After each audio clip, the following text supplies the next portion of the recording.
Hi, this is Tom Shue, and today we're going to look at Lightroom 5 Beta again. And in this tutorial, we're going to look at a new feature.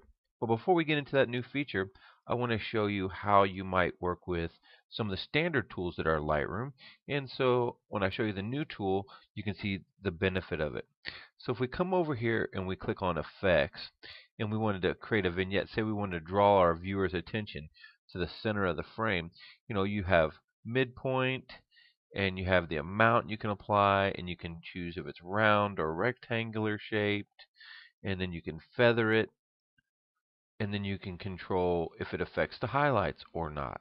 Okay, it's not really that intuitive of a control. So what they've done is they've added, it's called a gradient radial. Okay, it's a radial tool. Okay, and what it does, it allows you to take specific control over what your viewer's attention is drawn to. So you click on the radial filter, and you say draw out your radial or your circle or whatever shape you want. If you hover the edges, you can rotate it. If you grab one of these handles, you can make it go up and down. And I believe if you hold the shift key, it will go out symmetrical. Yes, if you hold the shift key down, it will, instead of just moving one side of it, it will move the whole thing. Okay, so it's just like a brush tool. You choose what effect you want to use it on.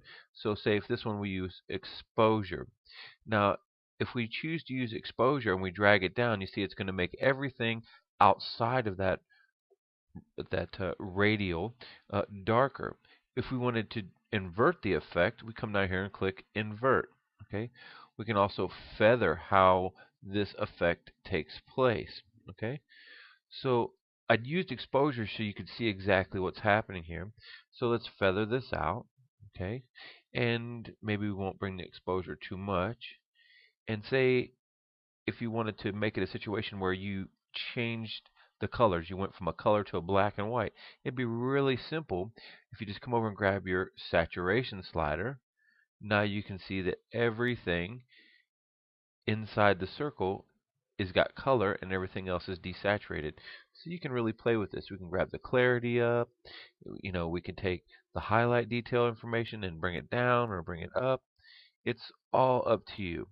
This is the new tool inside Photoshop called the Radial filter. So I want to thank you all for taking time to visit today. Until next time, we'll see you soon.